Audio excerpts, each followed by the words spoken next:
When Isaac was old and turning blind, he called for Esau, his older son, and said, "My son." "Yes, father." Esau replied. "I am an old man now," Isaac said, "and I don't know when I may die. Take your bow and a quiver full of arrows, and go out into the open country to hunt some wild game for me.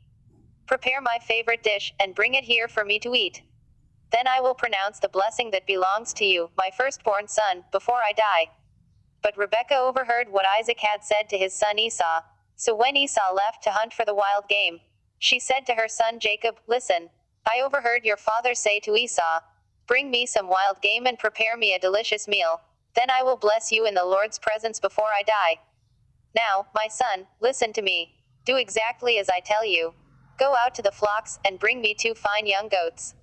I'll use them to prepare your father's favorite dish.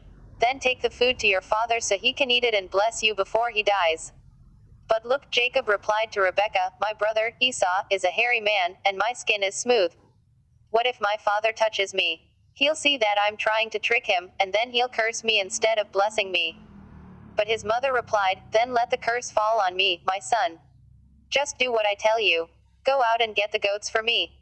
So Jacob went out and got the young goats for his mother. Rebekah took them and prepared a delicious meal, just the way Isaac liked it. Then she took Esau's favorite clothes, which were there in the house, and gave them to her younger son, Jacob. She covered his arms and the smooth part of his neck with the skin of the young goats. Then she gave Jacob the delicious meal, including freshly baked bread. So Jacob took the food to his father. "My father," he said. "Yes, my son," Isaac answered. "Who are you, Esau or Jacob?" Jacob replied, "It's Esau, your firstborn son. I've done as you told me. Here is the wild game. Now sit up and eat it so you can give me your blessing." Isaac asked, "How did you find it so quickly, my son?" "The Lord your God put it in my path," Jacob replied. Then Isaac said to Jacob, "Come closer so I can touch you and make sure that you really are Esau." So Jacob went closer to his father, and Isaac touched him. "The voice is Jacob's, but the hands are Esau's," Isaac said. But he did not recognize Jacob, because Jacob's hands felt hairy just like Esau's. So Isaac prepared to bless Jacob. "But are you really my son Esau?" he asked. "Yes, I am," Jacob replied. Then Isaac said, "Now, my son, bring me the wild game. Let me eat it, and then I will give you my blessing." So Jacob took the food to his father, and Isaac ate it.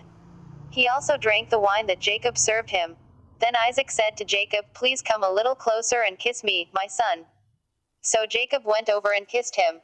And when Isaac caught the smell of his clothes, he was finally convinced, and he blessed his son.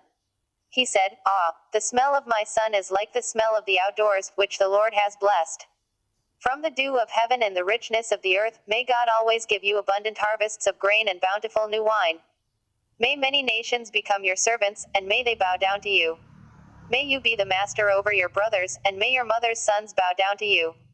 All who curse you will be cursed, and all who bless you will be blessed."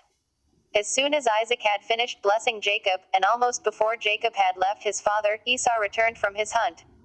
Esau prepared a delicious meal and brought it to his father. Then he said, "Sit up, my father, and eat my wild game so you can give me your blessing." But Isaac asked him, "Who are you?" Esau replied, "It's your son, your firstborn son, Esau." Isaac began to tremble uncontrollably and said, "Then who just served me wild game? I have already eaten it, and I blessed him just before you came. And yes, that blessing must stand." When Esau heard his father's words, he let out a loud and bitter cry. "Oh my father, what about me? Bless me, too," he begged. But Isaac said, "Your brother was here, and he tricked me. He has taken away your blessing." Esau exclaimed, "No wonder his name is Jacob, for now he has cheated me twice. First he took my rights as the firstborn, and now he has stolen my blessing. Oh, haven't you saved even one blessing for me?" Isaac said to Esau, "I have made Jacob your master and have declared that all his brothers will be his servants. I have guaranteed him an abundance of grain and wine. What is left for me to give you, my son?" Esau pleaded, "But do you have only one blessing? Oh my father, bless me too." Then Esau broke down and wept. Finally, his father, Isaac, said to him, "You will live away from the richness of the earth, and away from the dew of the heaven above. You will live by your sword, and you will serve your brother. But when you decide to break free, you will shake his yoke from your neck."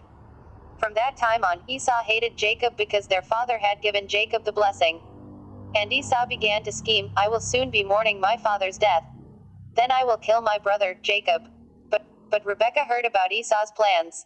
So she sent for Jacob and told him, Listen, Esau is consoling himself by plotting to kill you. So listen carefully, my son.